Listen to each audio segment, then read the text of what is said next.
Hi, my name is Elijah, my pronouns are he, him, and I play the voice of Zachary Wilkos. Hey, I'm Cass, pronouns she, her, and I voice Liam Bardsley, and I was the game master for Arc 1. Hi, I'm Chess, pronouns he, she, they, and I voice Daniel Pritchard. Hi, I'm Toast, my pronouns are she, they, and I play the voice of Adrian Edwards. Welcome to our very first episode of Behind the Danger, a behind-the-scenes podcast where we grill each DM of each arc on what might or might not have happened and what their plans were, all those sorts of things. Bring it on! And in this first episode, we will be interviewing the DM of Arc 1, Cass. We're going to begin with some questions from our listeners. This one is from Nelson. Have you ever DM'd before? If so, how did this prior experience inform your DMing for Arc 1? In general, what approach do you take to DMing? Well, to answer the first part of it, I have only really DM'd for dandies before. So I did a little bit of DMing, and we'll address this later because we did a few rounds of dandies, a few arcs that were never recorded. They're not technically part of the canon, and so I did get to DM one of those, but outside of that, I'm a baby DM.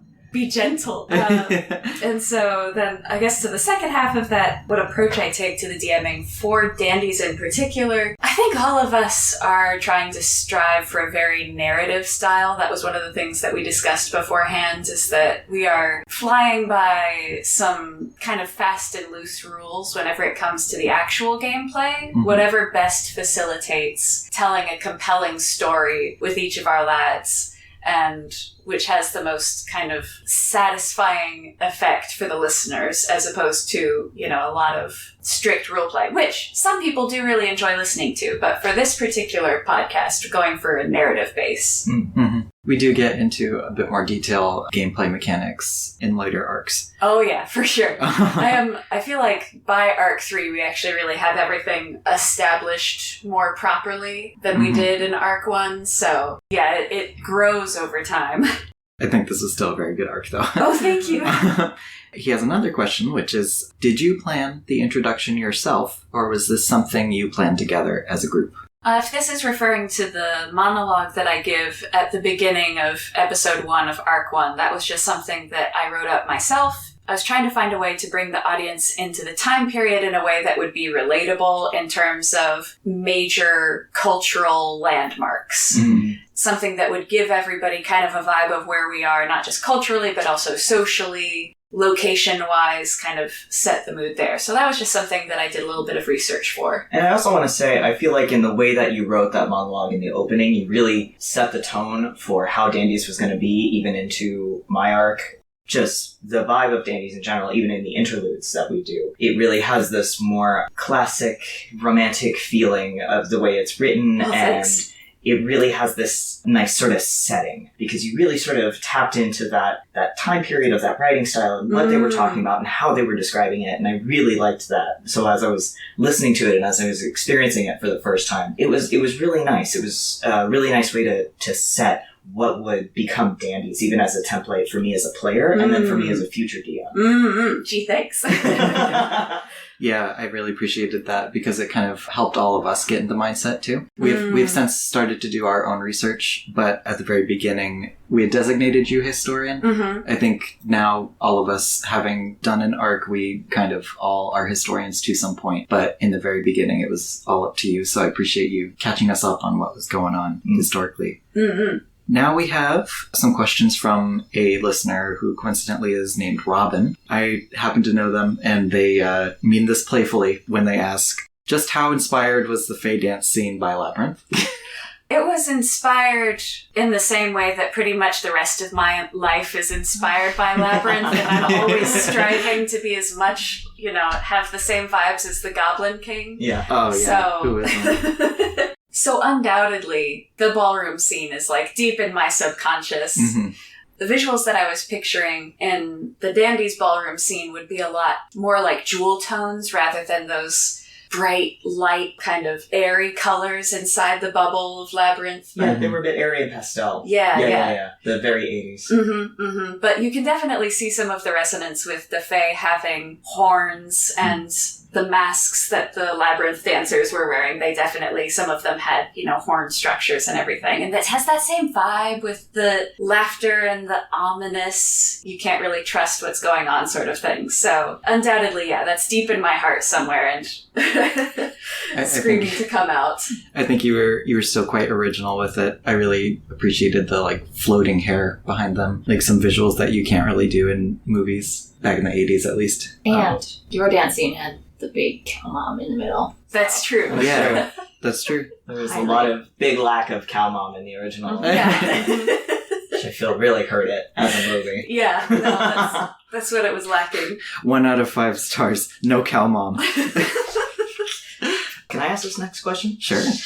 Robin, our friend Robin actually asks, why did you choose Robin Goodfellow specifically as a traveling companion? Tricksters are delightful, first and foremost. Yeah, for sure. Tricksters, it's a fun way to bring a character in and incite the action. For Robin Goodfellow specifically, I was combing through my mind for figures from specifically English literature. And so that's whenever my mind alighted upon Shakespeare and how much I enjoyed Puck/Robin Goodfellow. Bringing Robin in the form of the cat is indicative of my love of those mid-grade fantasy novels where pretty much every other novel is started with a talking cat that comes in and is like, you're magical, come on an adventure, that sort of thing. So I thought I would kind of combine my love of that very classic call to action with the cat. You see it in so many stories. That's true. There's always a cat that's up to some nonsense. So that was what I was after. Plus the irony of being able to have a cat called Robin. And I figured that would probably throw you guys off the scent for long enough as to the Robin Goodfellow It did, as actually. one of the names of Puck. Yeah. Because Puck is very, I didn't fucking know. Yeah, I didn't either. I'm not as well read. I was like, okay. He's a funny little guy. It's just this little guy named Robin. We have another question from Robin asking, were any of the dandies or other elements inspired by real historical figures or events? This sounds like a question for the whole team, but it's also a good opportunity to talk about the genesis of dandies in general, which is that ages and ages ago, Toast and I were coming up with a couple characters because we were talking about the different writing styles, the romantic and the gothic writing styles. And so Liam and Adrian as characters sort of came about from, my character would be inspired by the romantic style of writing. He loves adventure. He's all about the awe and the inspiration and a little bit of that idolization of the kind of old code of chivalry and everything, whereas Adrian was more inspired by the gothic. And so then Toast and I came to Eli and Chess and we sort of brought up this question if there was a writing style of the time or kind of an aesthetic that you would base your fellow off of, what sort of character would you come up with? So do you guys have any historical... I have no memory of how I answered that. I also don't have any inclination as to what style of writing Zachary could possibly be inspired from, because I see... Penny Dreadfuls. Oh, well, yeah. All right, well, that answers my question. Well, I know that we already had our lads, and then part of why we started role-playing the lads together was because we were like, we too have 2 Regency-era lads, and so then we just kind of started playing in that space together. Yeah. For Zachary, I know he was invented because you and I were challenging each other to come up with a character who was nothing like any of the other characters that we would write. Right. Zachary has become more a part of me as I've fleshed him out and worked on him, but from Zachary's sort of conceivement, he was really different from a lot of the characters I did, which a lot of characters I do are actually a lot more happy-go-lucky. Very much big energy, big sort of smiling, I'll be there for my friend's presence, and... Buff. Buff.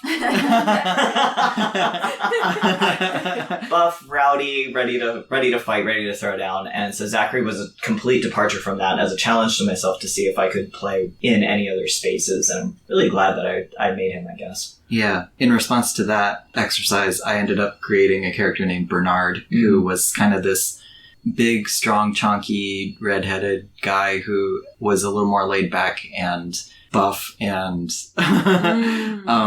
not as emotionally tortured. Not everyday life. as yeah. I tend to have like very willowy, tortured men. But as far as like my creation for Daniel, I just wanted to portray like better diversity at the time, because we have a lot of historical pieces that kind of whitewash history, and a lot of metropolises were actually way more diverse than we thought they were. Mm-hmm. So he is half Indian, and he's a writer. Grew up in the Welsh countryside. Yeah, he kind of just came from my like love of many things, and sort of tradition and culture is very important to him, because for myself, I don't really know too much about my own bloodlines, and I wasn't really raised in like a culture that was my own. Like my parents picked up a lot of Italian cultural things and the language and the culinary abilities and things, because they used to live in Italy before I was born, and so I was kind of raised in a bit of an Italian household and Mediterranean household. But despite not actually being Italian myself, we're actually Croatian. But I wasn't really raised in a Croatian household, and I'm not terribly connected with it. I'm still like uncovering a bit of more Slavic lore and mythos and stuff just to kind of get connected with it. But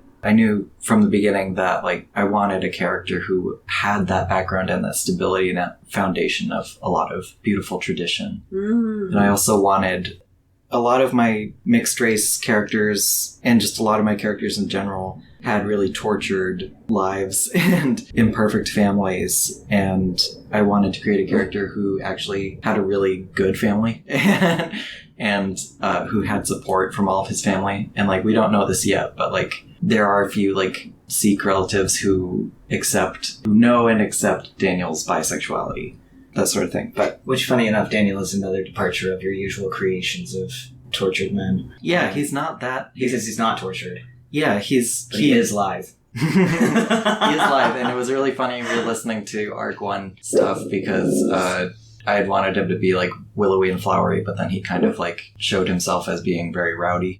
But anyway, that's enough about Daniel. That's what he wants people to think when he's like out on the dating scene. He's like, oh, I'm just a delicate flower. Yeah. Oh, Don't you want to come home with me? Yeah. Yes, but actually he is ready to throw down. Oh, absolutely. At any point. That's it for our listeners' questions.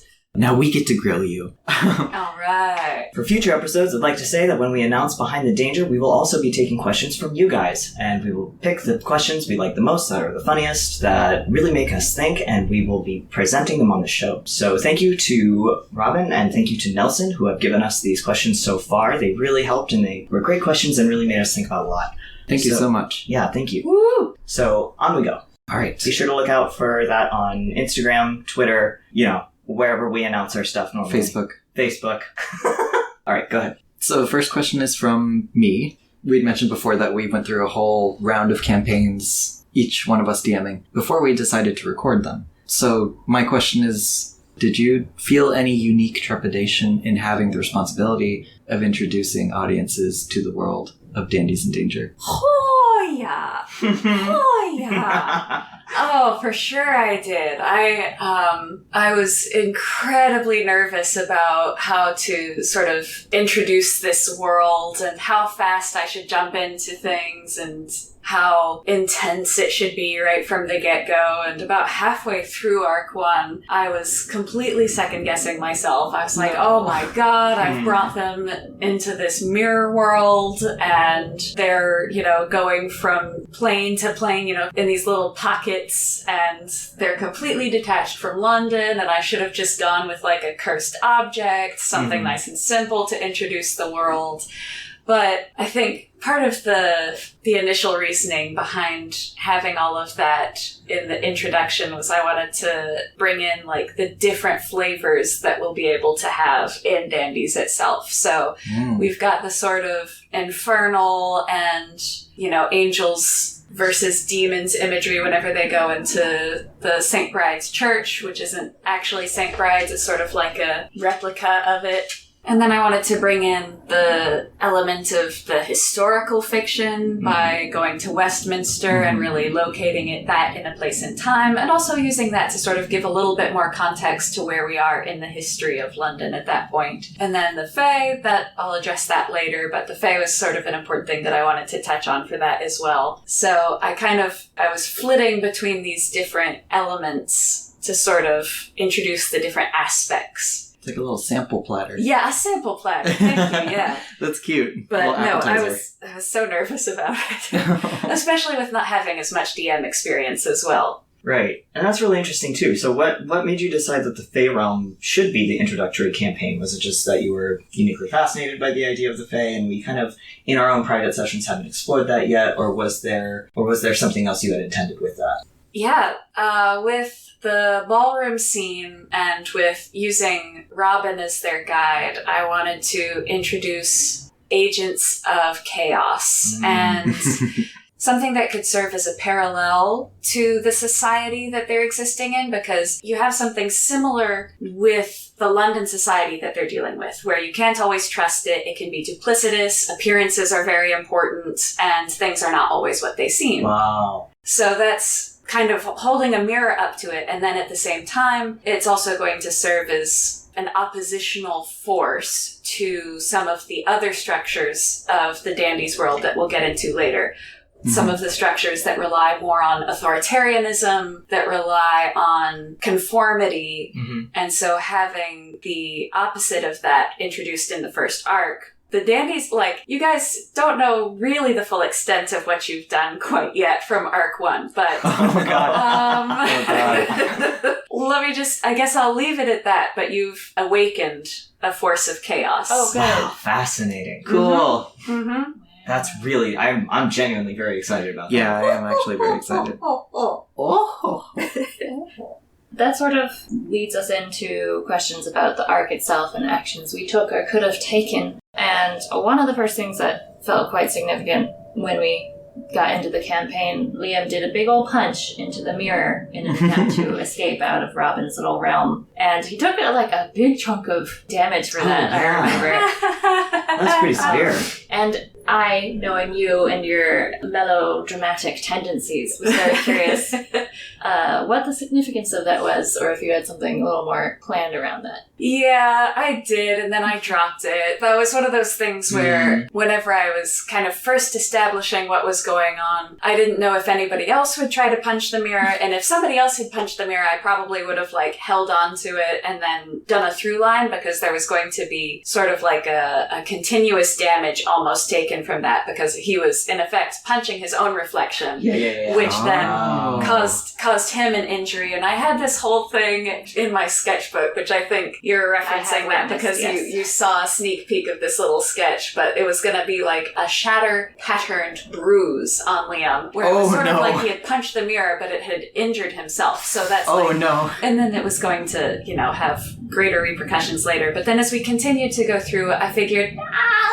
this is pretty much just going to be a distraction for the main action. I don't want to drag it down. Also, again, I was kind of de-escalating the intensity just a little bit, because I was like, it's a bit too early to be bringing in really dire circumstances, although it does get fairly dire by the end of the arc. But yeah, I'd say the end of the arc has some pretty dire circumstances. But yeah, it was a little too self-indulgent to actually follow through with that. But it was fun. I do really like that idea, though.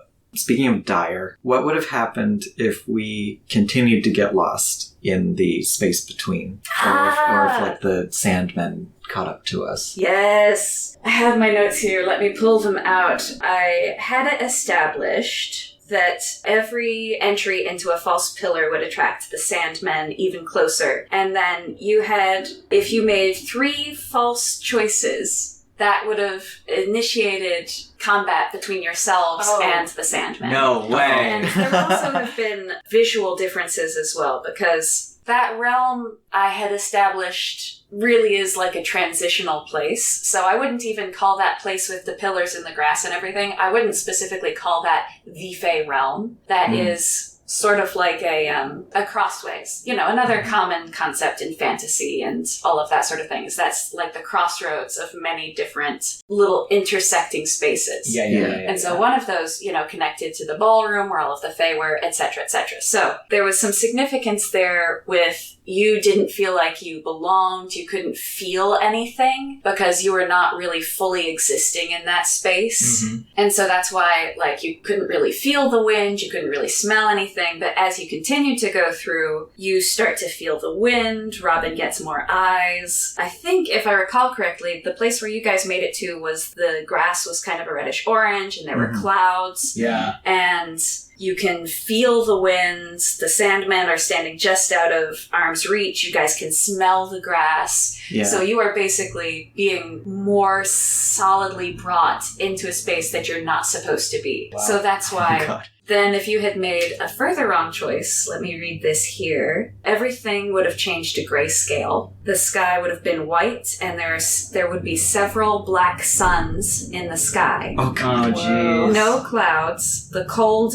would be almost unbearable with wind tearing around them. Robin would have multiple eyes that keep changing size ever so slightly. The air smells like metal, and the Sandmen would attack. And so you still would have had a chance. You guys came real close. Like, you guys were so close before you actually figured out the puzzle there. So Yeah, because we took 2 wrong turns. you right? took 2 wrong turns. We were just one away. Oh, God. And so, even then, after that point, if you had been able to fight off the Sandmen, you could have still had the opportunity to choose the correct pillar, but every time that you came back to that space, you would have had to fight through the Sandmen again. And Wow. so, in terms of combat with the Sandmen, they would do sort of like what they did whenever they took everyone home at the very end, where they grabbed onto your arms with their sort of sand-filled sleeves and sort of started to absorb you. You would have had to fight against that. You would have been doing strength checks. The terrain would have been difficult because you would have been stuck in sand. Would that have been game over Well, if so we failed that? so I'll get to that. Oh so my God. I had stuff like, you know, if you had to roll higher than a 4 on the sliding scale in order to extricate yourself from their grapple, basically. And they would be also rolling to beat your defense and pull you in closer. And each time they would become more absorbed, they would have... Let's see, it says here, each dandy has 20 temporary hit points until they are pulled inside completely. So, if you guys had been absorbed by the Sandmen, it would have dropped you immediately into the Hall of Moths. Really? Yes. Wow. So I was really curious. I had no idea how long the Arc 1 was going to be. You could have fucked it up at the very beginning and done so poorly that you were immediately brought... the Sandmen were basically like on patrol, and they would have essentially brought you to the authority figure, the custodian. So you wouldn't have died, you wouldn't have been lost forever, end of the podcast. But there would have been a lot of penalties. So by going through and solving the riddle, you were actually winning yourselves opportunities to save Oberon and keep your memories. And so if you had gone there after having been caught by the Sandmen, everyone would have had a full fright meter immediately. The custodian would have been present immediately, which the custodian wasn't at first whenever you arrived in that Hall of Moths. So that was another kind of variable, depending on how well you performed in each room, that was actually buying you more time to walk through the Hall of Moths before the custodian intervened and started fighting you guys with the big ice creature. We would not have been able to keep any of our memories. We would have the opportunity... This is, again, if we had been captured. We still would have had the opportunity to save Oberon, but each dandy would have had to pay a huge price, basically like the Rowan leaves that we have, but bad. So the custodian would have also given everyone the opportunity to leave Robin and Oberon behind. So you would have had two options. You could have, you would have been captured, brought before the custodian, and the custodian would have been like, you guys, you don't really belong here. Robin's tried this before. It's a bunch of nonsense. You'll pay a price. I'll send you back. You won't keep any memories. And you just leave Robin and Oberon to me. They're trying to, break an agreement that we had. And so then it would have been up to you guys if you wanted to actually help Robin. And Robin would have pleaded with you. But if you guys had then still rejected Robin, which was one of the options at the end there, if you'd been like, no, I'm not going to help you free Oberon, I'm not going to help you with this, we just want to go home, we are not part of this. Yeah. Then... Oh my god. There are so many notes here. There are books and pages scattered around Cassidy, like a big mad conspiracy map. Like a wizard's lair. It's true. I was not very organized whenever I was making the notes for this one. So if the Dandies chose not to release Oberon, Robin would have left them with a promise. He would have said, you'll see me again. I'll turn up one day when you're at the end of your rope. I'll hold your salvation in my hands, and I'll watch your face crumble as I destroy it utterly. Robin Goodfellow is not lightly crossed. Jesus. So, good God. You guys would have had the option there to abandon Robin, but I would have brought that back in later arcs as an enemy for you guys. Uh-oh. So instead, you guys have chalked up a debt from the Fae. They owe us now. Brownie points with the Yeah, exactly. So those like brownies. What that would have looked like in the gameplay is that all four of them would have suddenly experienced sharp pain in their left eye, and then Robin would have lost 4 of his 5 eyes, because if you recall, he had 5 eyes by the end. Yeah. He would have lost 4 of his 5 eyes, and then he would have passed through the 5th eye like a mirror to escape from the custodian and then go haunt us later. Oh, so geez. we would have had, Really glad I didn't cross him. Yeah, Yeah. really glad that did not happen. That's Robin for you. No kidding. What was the question? We were talking about what would have happened If the Sandman... yeah. So There was a lot. there was a lot of stuff that we didn't even cross, because the other thing is that if you had been captured and brought before the custodian without having gone through any of the levels, if you had wanted to free Oberon's soul, essentially, his moth, you could have traded a few different things, but like I said, it would have been an incredibly high price. Mm-hmm. You would have potentially been able to barter one of your own souls at some later date. No. Nice. You could have bartered a couple items of truly significant value, like any of the charmed leaves that we started off the campaign with. Oh, yeah. That, again, would have been really significant because those are meant to come in handy later. Could have traded the caucus stone, which, we do trade that for a little bit of leverage there, but Felicity's skull would have counted. And then the third and final option is that there was a way to work your way out of that one, which would be to bargain Robin's soul, which it would have worked out the best for you because he doesn't technically have one because he's already traded it off to at least 3 other entities. And, he'll whip out a calling card for each one as kind of like a soul timeshare. Oh my god, that's really Wow. funny. So, Does that mean that you had every realm planned, or was it just based on how we did? Because I know you had that whole ending planned, but does that mean everything was fleshed out? everything was fleshed out pretty much because I had the poem set up. And so as we, went through and played each round, I was kind of building the next stage as we went. But I knew more or less what I wanted each realm to look like. It wasn't totally on the fly. There was kind of a method to the seeming randomness of going through each level in the way that you did. Yeah. Oh, and man. yeah, in terms of DM playing style, there was a lot of planning for multiple eventualities. The one that I just told you was just a very small taste of all of the eventualities that I planned out for that never even were touched upon. So that's pretty incredible. I hate acting like I'm just talking casually when I'm reading questions. Which area did you like the best? Which one did you have the most joy in creating and anticipating us getting through? And then, as we actually played through it, which one was the most fun to watch us struggle through? I actually had so much fun whenever I was planning the minor little sand trap room, because I wanted a good high stakes puzzle room for you guys to figure out how to escape from. And I liked the little sand trap. That's where you found Felicity's skull and everything. That's the idea of being trapped in a space like that is quite scary to me. And so I was anticipating your panic whenever the sand started pouring in and we had to make some quick decisions on how to get out. So that was fun to plan. One of the most fun to play was the Fae Ballroom, because I loved the antics and I loved watching you guys figure out that you're able to dance across the void and parse that all out, because I also had to plan, if you decided to dance on the white tiles, how does that gameplay work? If you decide to dance across the void, how does that gameplay work? So I had 2 separate mechanics in place based on what you chose. And you guys chose the right answer. Like, you solved the little riddle and you had significantly less trouble than you would have had otherwise. But it was still so fun, the moments of tension whenever you have to kind of leap across the portions of the dance floor to avoid detection. That was really fun to watch. That was fun, yeah.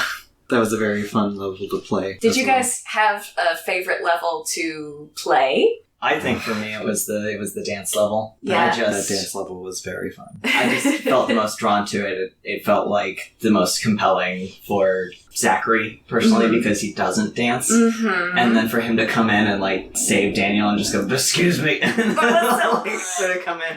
That was a lot of fun. So that ended up being my favorite one, I think. I also really liked Westminster because the characters were intriguing, and the fact that it was kind of slightly in the real world, perhaps, was also very intriguing. So I liked the people that we met, and wondering if they will come back at some point. Nice. What about you? I like Westminster also because of the air of mystery that quickly gets replaced with the urgency of everything being on fire. Yeah. Yeah, because then we had to leave without answering a lot of questions. Yes. The building was on fire.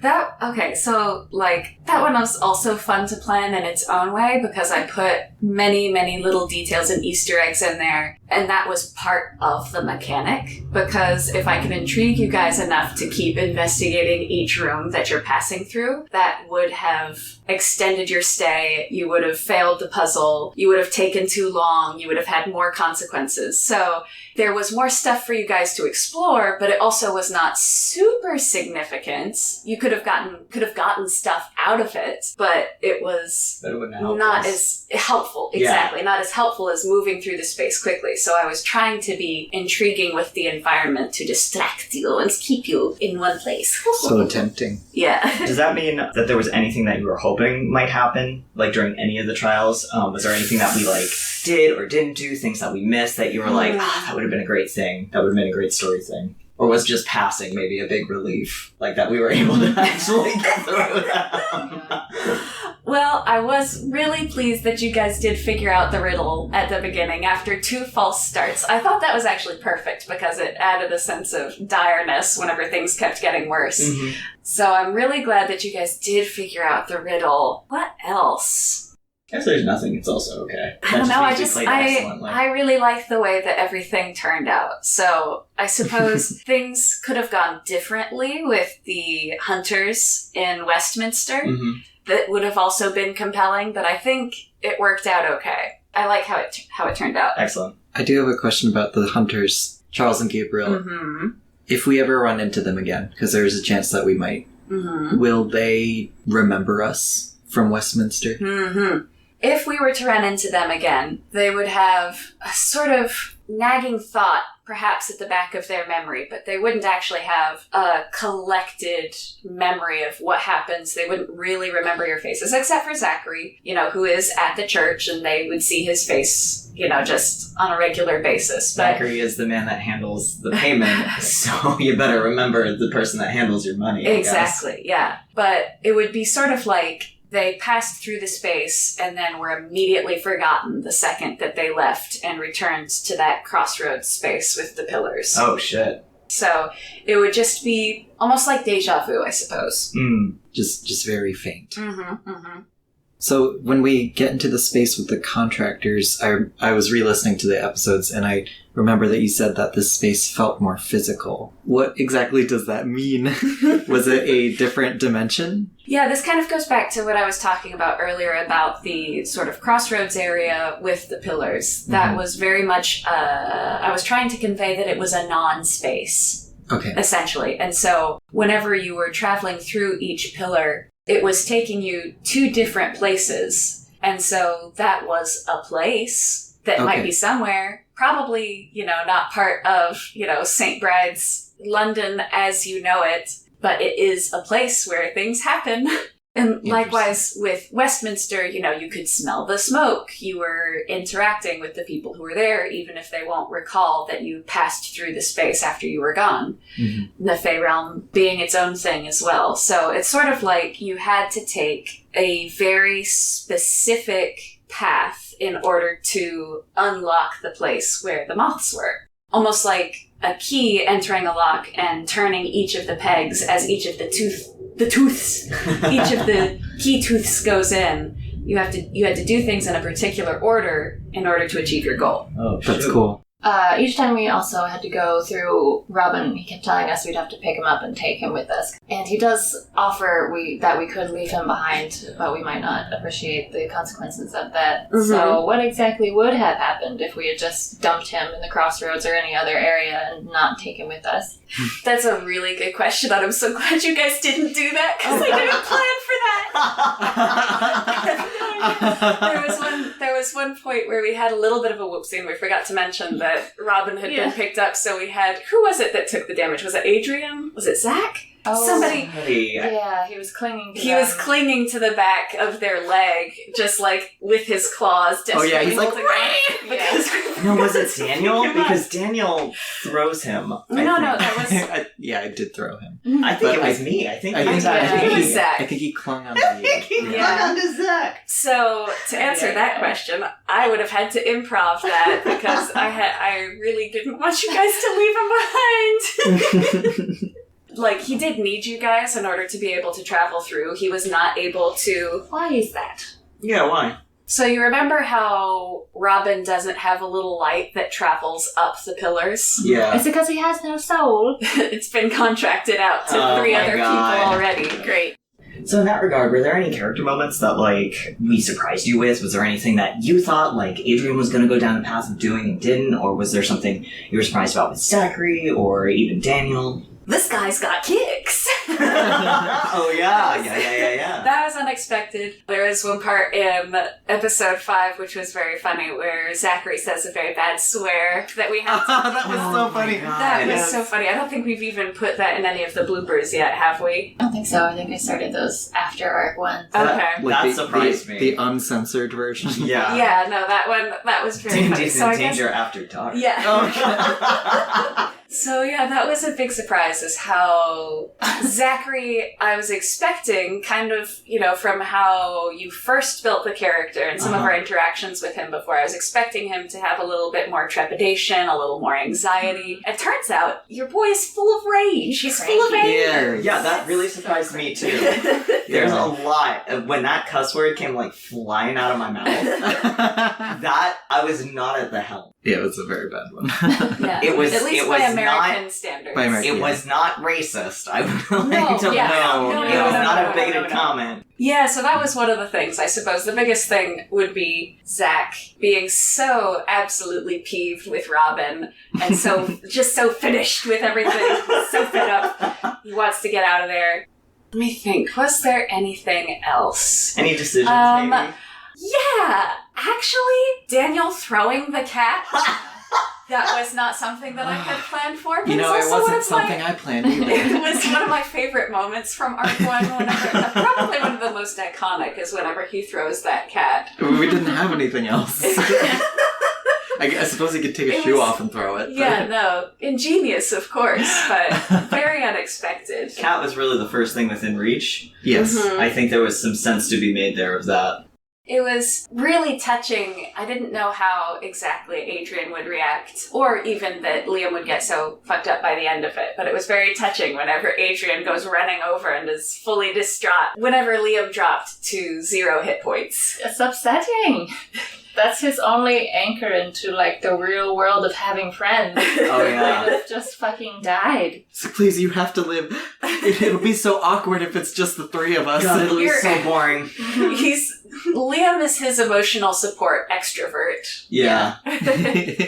So You gotta have one of those. Mm-hmm. If he was a little less intelligent, he'd be an emotional support himbo. Mm-hmm. Kind of going back to like specifics in the arc, I have a lot of questions about Nathaniel. I found him very intriguing. Mm-hmm. So I'm wondering what he was doing in Westminster and like what he was doing in the hidden room, why that hidden room was there. How did he come into contact with the Caucus Stone. Caucus Stone? And when he sees us, he asks, "Did Bush send you?" And who is Bush? Who is Bush? Who does? Like, is he related? Is Nathaniel, is he related to the church? The hunters were there. Were they looking for him? Did they know Nathaniel was involved? Or is he part of some totally different thing? And if you have plans for like later arcs, Yeah, obviously there's stuff you can't tell us. Oh, but yeah. So we there's a wanna lot know. of this is going to be wait and see. okay, A lot of this is going to be wait and see. I will give you... that's so exciting. I'm going to give you... I'll give you a little appetizer about Nathaniel. Yes. I will say many of the characters that I introduced in the first arc, they were characters that you could elect to interact with, or, as in the case of Nathaniel, you could fail your stealth check and be forced to interact with, because I wanted to set up potential allies and potential enemies in the future. No way. So... Don't make him an enemy. I don't think I could fight him. I couldn't. Could Zach, though? Yeah, you've seen Zach. Zach is full of rage. Zach is full of It's rage. Zach is Maybe small and he's angry. That's true. Well, I don't think you'd want to. Well, here's the thing, that Nathaniel is sort of in the same boat as the hunters that we were talking about earlier. yeah. As soon as we left, he's not going to have a full recollection of our interaction with him. Right, Zach gave him its name, though. Will that stick, or do we just have to wait and see? Wait and Oh, see. he Zach. said Wilkos. Wait and see. Zach! Yeah. I'm so disappointed in myself. Wait and see. Oh, But, I'm so excited. Yeah, me too. I will tell you, Bush is the name of Nathaniel's employer. Employer. Mm-hmm. Interesting. And the hunters were there in Westminster for a reason. They did have a tip that led them there. Okay, no more on that. Okay, That's it. That's all you get to know.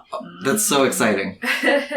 This is still a little bit related to Nathaniel, but more in the gameplay aspect, because he tries to get us out of there just to leave the burning building, and we had to go in an opposite direction to follow the moth. Mm-hmm. And what would have happened if we just left the building and it burnt down and we didn't follow the moth? That's a very good question. You didn't get far enough to see exactly where Nathaniel was leading you, but Nathaniel would have led you out onto the grounds to safety. He wasn't possessed anymore. And so to him, it would have been just like walking outside. To you guys, what you would have seen is you would have seen the crossroads area with all of the pillars, except it would have been that grayscale, black suns in the sky, That's not good. absolutely cursed area. And you still would have been able to turn back. Like, I was counting on the fact that you guys would see him, like, disappear. He leaves, he goes out, and all that you can see is that kind of apocalyptic view, and you'd be like, psych, never mind, we're gonna go back to the moth, because I have faith that you guys were that smart. But if you had been like, no, let's do it,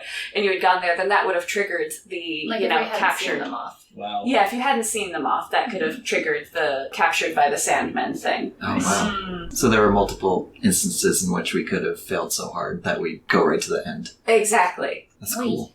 I remember that you mentioned off record there was going to be a parallel between the social networking party that we went to at the beginning of the arc and the ballroom fae dance scene. Mm-hmm. And when you told me that, I designed the music Asinine Waltz and Pentagram Waltz to have like rhythmically similar melodies for that reason. What had you planned for that gameplay, and what were the parallels between those two scenes?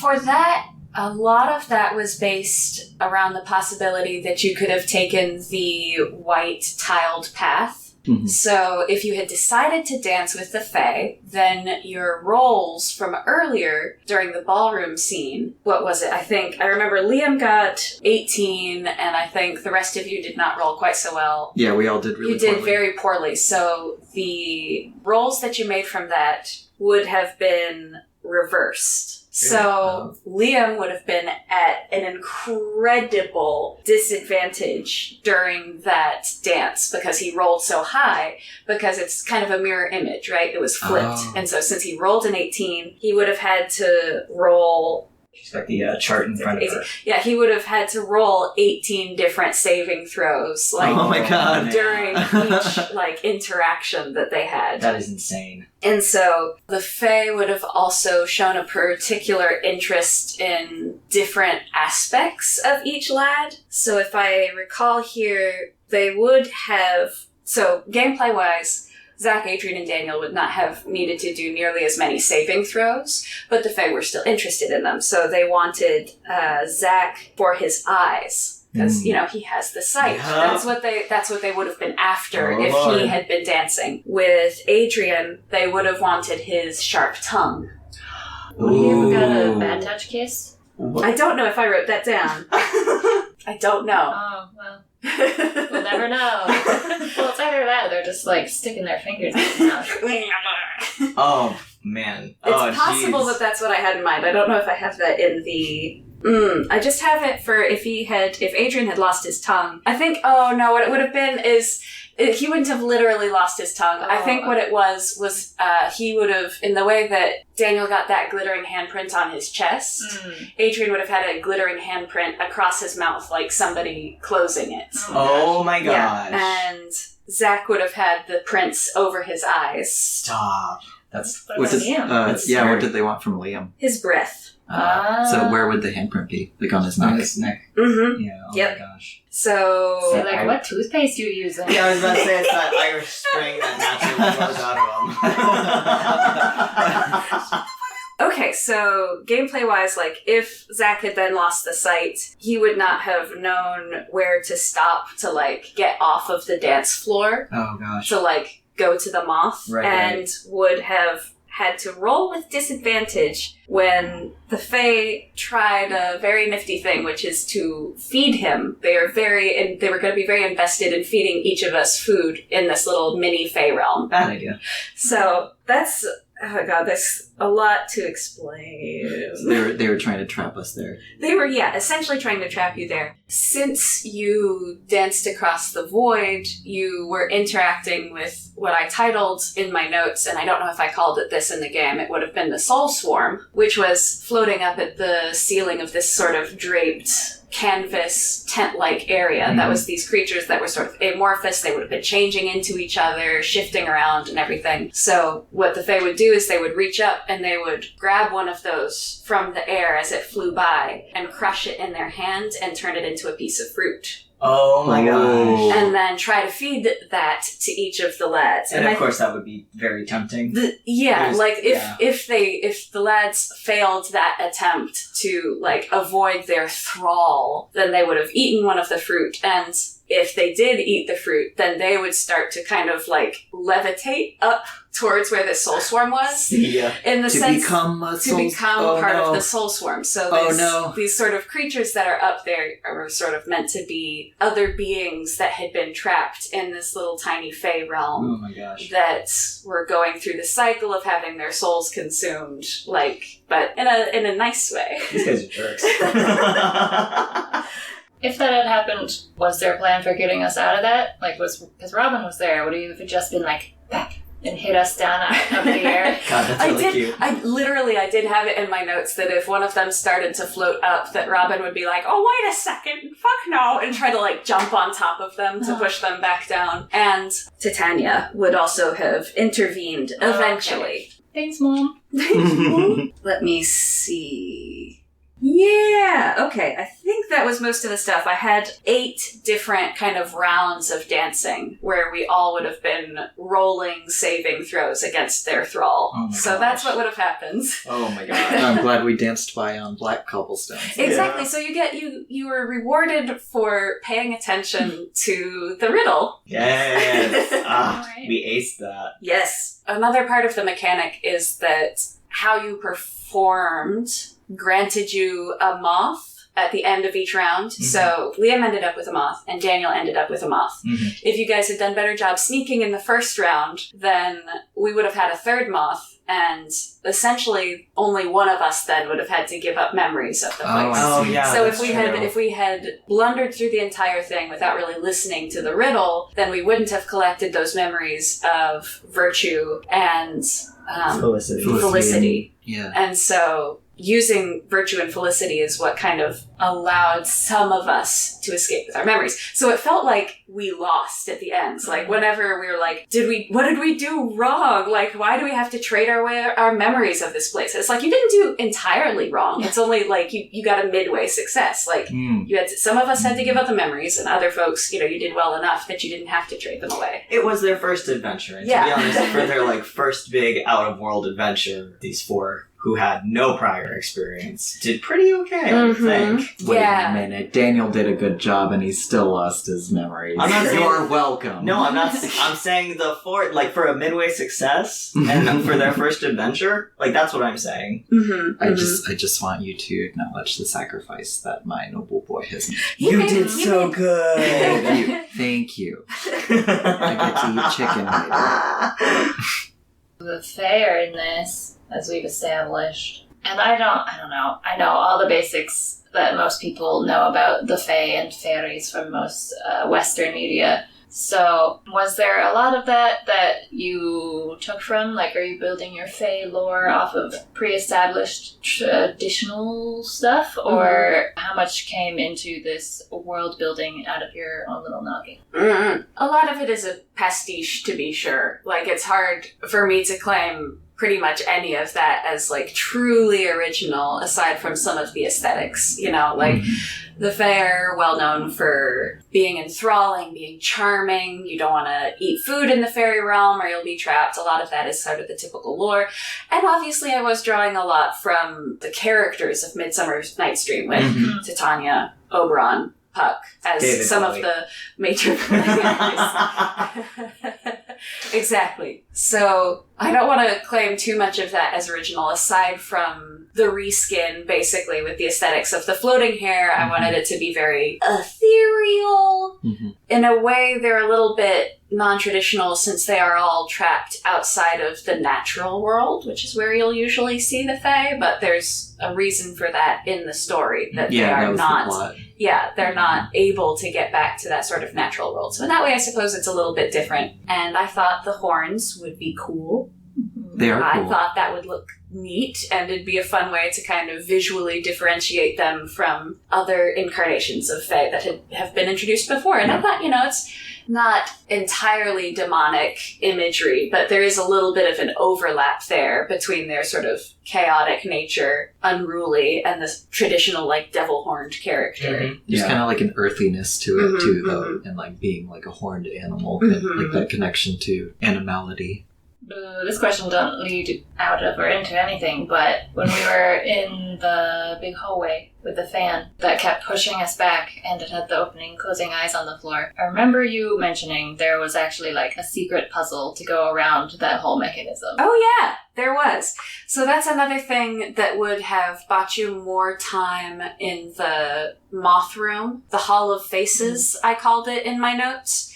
So you would have had to have actually investigated some of the paintings on the wall and rolled well for those investigations, because I think do I mention what's in the paintings, or did I? It's a bunch of burning buildings. Yeah, okay, so it's a bunch of burning buildings, right? So there's all sorts of different historical sites from, if you had observed, it would be, the past and things that we wouldn't know would be the future. And if you had looked closely enough, you would have been able to find a painting of the burning of Westminster. And if you had moved that painting aside, there would have been a secret tunnel that led directly into the Hall of Faces. No kidding. Yeah. No kidding. Wow, I really just brute forced my way through that. Like, I'm getting in Yeah. now. I really, Through the fan.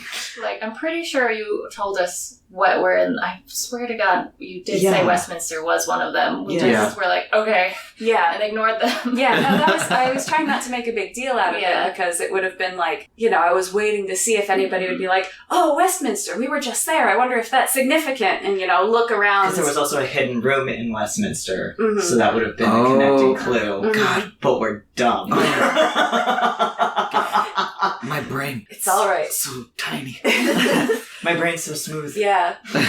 Also, come to find out, fans like what I created in that room. It's fine because it's outside of outside of time and reality. But fans like that wouldn't have actually existed yet. Like they had, hand fans, but they wouldn't have had those big rotating fans. So we wouldn't have Right. known what that was. Yeah. We wouldn't have been like, look, it's a fan. giant death machine. I think we might have presumed it was a fan of some sort with like the power of the wind Mhm. Yeah, that's it's propelling a to us. windmill. Mm-hmm. Yeah. Mm-hmm. Oh, we yeah, would yeah. have known It's a a windmill. windmill. Yeah. Dang. Dang. Dang.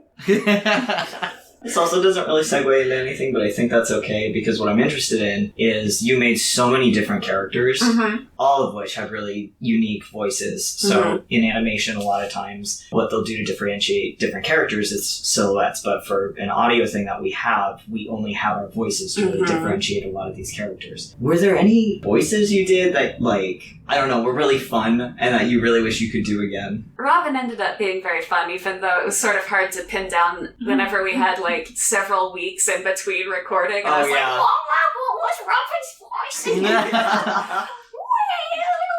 So that was fun. Yeah, I'm still fairly novice at trying on different voices and things like that. So I suppose I'm still learning intonation and I hope to get better at it as we continue. So I guess I would say Robin was probably my favorite because I could slip in and out of that one as opposed to whenever I'm doing a soft tremulous English accent for Nathaniel and then have to jump back into Liam and do the Irish accent and kind of bounce back and forth. I think I screwed up at one point with that and I was like, son of a bitch. So It is hard to switch accents. yeah, you got whenever you're DMing, you gotta keep a lot of these voices in your head. Oh, I don't blame Yeah. any DM that's just like, this character speaks in this kind of voice and I'm just gonna use my normal voice. Yeah.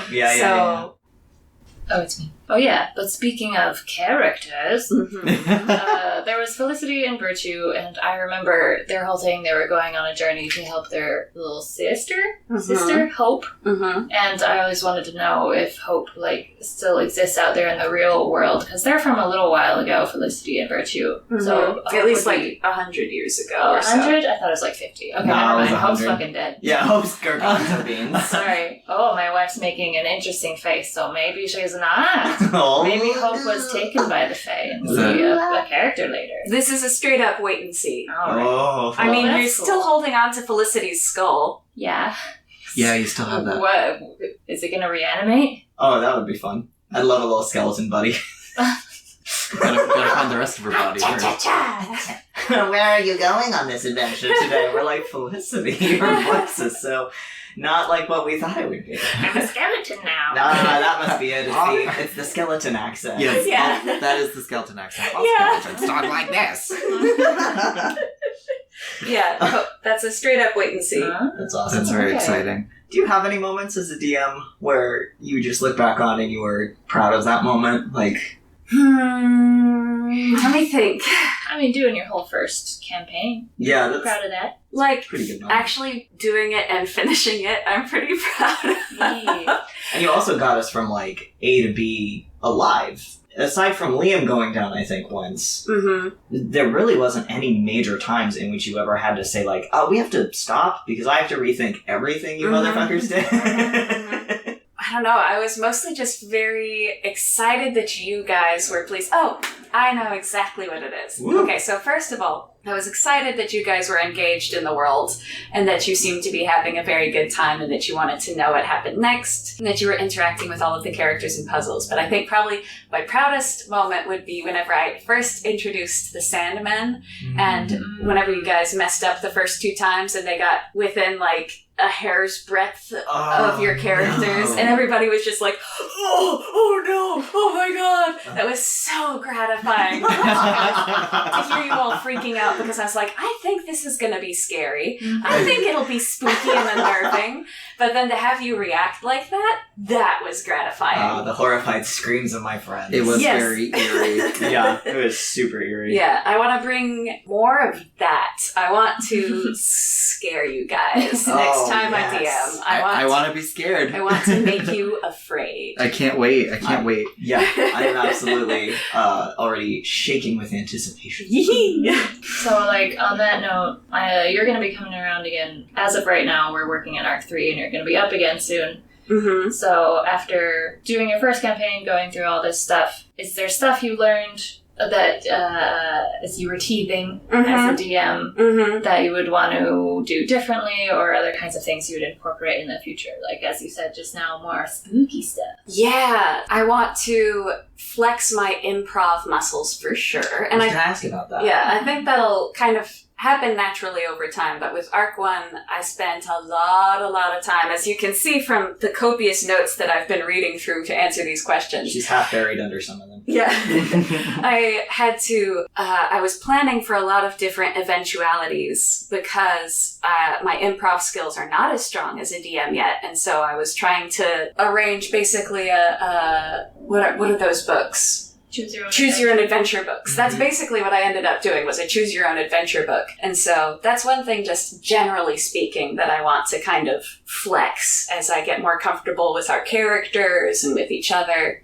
Another thing that I think I would approach differently in the future is in relation to the ball scene that we did. I had Daniel, whenever you rolled poorly, you had an interaction with a very rude gentleman, very bad.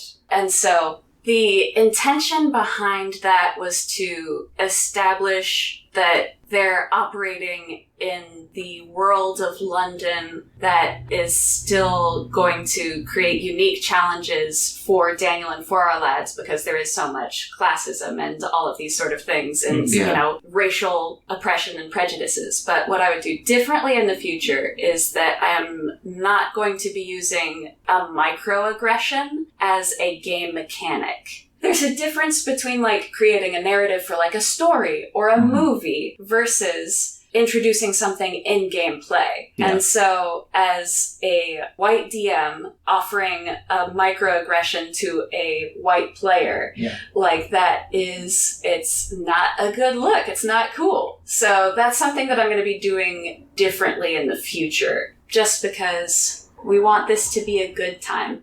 And aside from that, I'm just really excited to look into doing more of the gameplay in London itself as well. So we do some of that in Arc 3 for sure, but I'm also looking forward to bringing back some of these characters that I've introduced in the first arc, and then dropping them in here and there, some familiar faces, and having that be rewarding for you guys. And, the actions that you make in early arcs having an impact on who helps you and who doesn't in the future. So that's one thing that I'm really looking forward to. Yeah, very exciting. Very, very interesting. I'm looking forward to Arc 4. Woo! Yeah. And I'm looking forward to your very unique flavor of horror and how you plan to scare us. Yes! Very much agreed.